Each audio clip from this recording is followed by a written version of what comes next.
នារីម្នាក់បានជួបបរិសុទ្ធពិការម្នាក់ដោយសារគ្រោះថ្នាក់ចរាចរណ៍ក្នុងអំឡុងពេលដែលពួកគេនៅជាមួយគ្នានាងបានដឹងថាស្វាមីរបស់នាងនៅសល់ពេលរស់ត្រឹមតែ3ខែប៉ុណ្ណោះដូច្នេះនាងបានសម្រេចចិត្តរៀបការជាមួយគាត់ភ្លាមព្រោះវាអាចជួយឲ្យនាងគេចផុតពីសម្ពាធរបស់ឪពុកម្ដាយនិងបញ្ចប់ទំនាក់ទំនងជាមួយមិត្តប្រុសរបស់នាងនាងបានថតរូបកាន់ដៃជាមួយស្វាមីរបស់នាងនៅពេលនោះមិត្តប្រុសរបស់នាងស្រាប់តែឃើញពួកគេនាងប្រញាប់ពន្យល់ថាបរិសុទ្ធនោះគ្រាន់តែជាចៅហ្វាយរបស់នាងប៉ុណ្ណោះប៉ុន្តែស្វាមីរបស់នាងបាននិយាយដោយកំហឹងថាគាត់ទើបតែរៀបការនៅថ្ងៃនេះចំណែកមិត្តប្រុសរបស់នាងក៏អះអាងថាគាត់នឹងរៀបការជាមួយនាងក្នុងពេលឆាប់នេះដែរ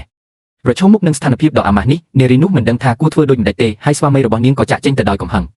បន្ទាប់ពីគាត់ចាក់ចេញមិត្តប្រុសរបស់នាងបានចាប់ផ្ដើមចំអកឲ្យគាត់បាននិយាយថាទោះបីជាបរិសុទ្ធនោះមានទ្រព្យសម្បត្តិច្រើនក៏ដោយក៏គាត់នៅតែជាជនពិការដែលគ្មានប្រយោជន៍ហើយគាត់មិនយល់ថានាងមើលឃើញអ្វីល្អនៅក្នុងបរិសុទ្ធម្នាក់នោះឡើយ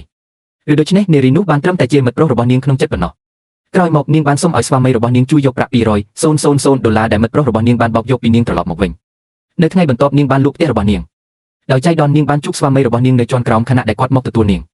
បន្ទាប់ពីឡើងឡានស្វាមីរបស់នាងបានប្រគល់ប្រាក់$200,000ដែលមិត្តប្រុសរបស់នាងបានបោកយកទៅឲ្យនាងវិញនាងមានការភ្ញាក់ផ្អើលយ៉ាងខ្លាំងដោយសារគាត់ហាក់ដូចជាមានបទពិសោធន៍ខ្លាំងក្នុងការដោះស្រាយបញ្ហាបែបនេះនៅពេលដឹងថានាងគ្មានកន្លែងស្នាក់នៅទៀតគាត់បានអញ្ជើញនាងឲ្យទៅរស់នៅផ្ទះរបស់គាត់ភ្លាមប៉ុន្តែគាត់បានសុំឲ្យនាងកុំធ្វើសម្លេងរំខានពេកនៅក្នុងផ្ទះនាងញឹមហើយប្រាប់គាត់ថាមិនចាំបាច់បារម្ភទេ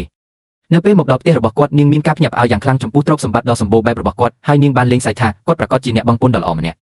ក្រោយមកឆ្មាំសន្តិសុខម្នាក់បានប្រាប់បុរសនោះថានឹងមានកញ្ចប់មួយត្រូវដឹកមកដល់ក្នុងពេលឆាប់នេះឬដូច្នេះនារីនោះបានស្ម័គ្រចិត្តយកវាមកផ្ទះជំនួសគាត់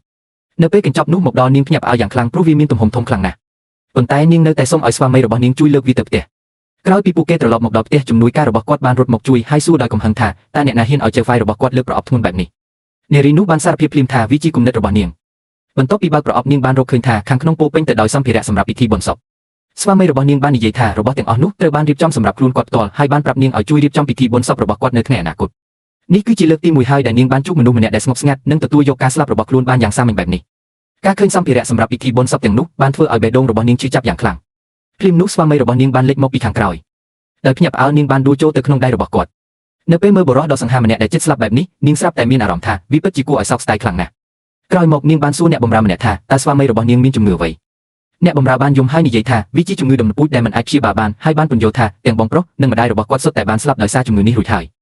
នៅពេលនោះទើបនារីនោះបានដឹងថាស្វាមីរបស់នាងពិតជាគួរឲ្យអាណិតប៉ុណ្ណា